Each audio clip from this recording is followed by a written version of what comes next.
Welcome to Man at the Tap, a podcast from Tapestry Ministries.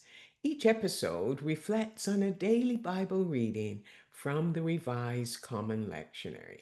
I'm Gloria, a fellow traveler on a spiritual journey with the Tapestry community, and we refer to the daily Bible reading as our spiritual manna.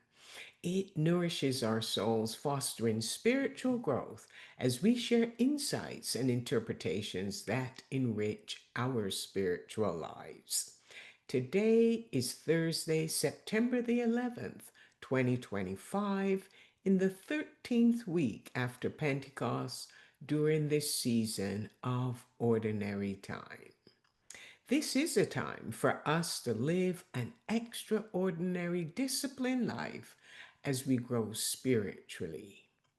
The lectionary reading is from the Old Testament book of Psalms, known as the Songbook of the Bible.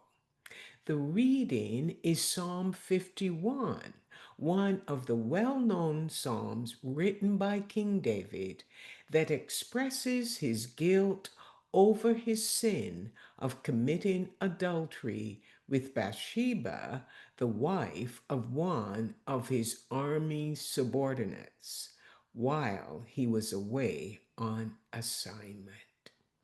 When she told David she was pregnant, he spun a web of deception. He sent her husband back to the battlefield with a letter to the army general claiming that her husband should be placed on the firing line until he died. This then allowed David to marry Bathsheba, thereby gaining sympathy from everyone. Now, that story is recorded in the Old Testament book of 2 Samuel, chapters 11 and 12. Now, time has passed, and David is told a parable by Nathan, who is his spiritual advisor. It's a parable about a man who took another man's only lamb for himself, despite having his own set of lambs. David was appalled and declared that the man should be put to death. Nathan, his spiritual director, quietly said, "David, that's you. You are that man. You took another man's wife, you murdered him, and you covered it up."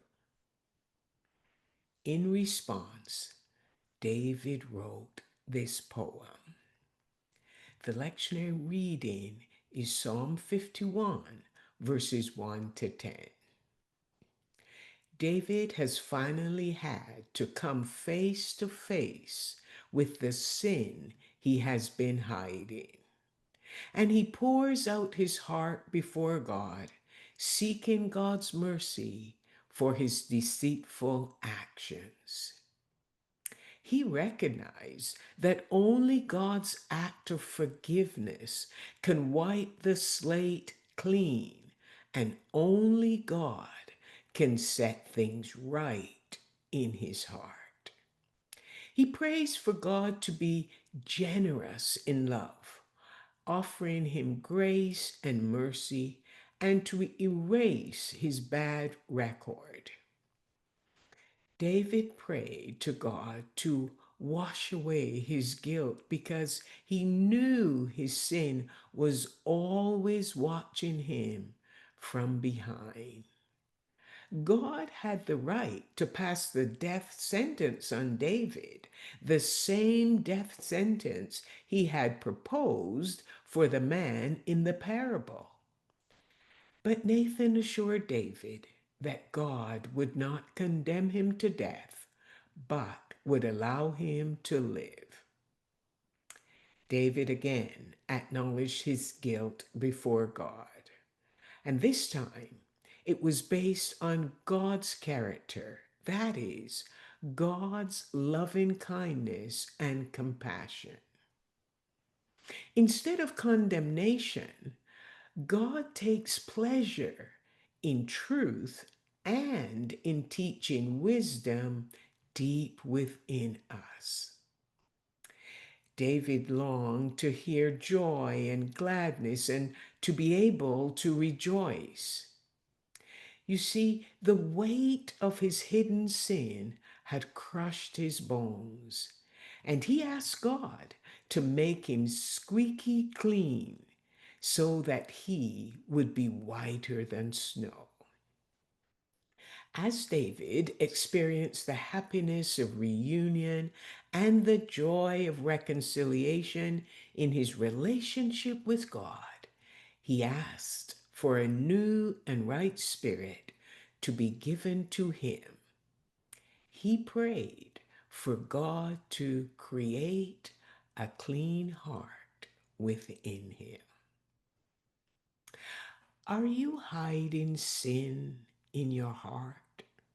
Feeling weighed down by it and afraid of being exposed? Be like David and ask God to wash away your guilt. He will, because he loves you and he will forgive you.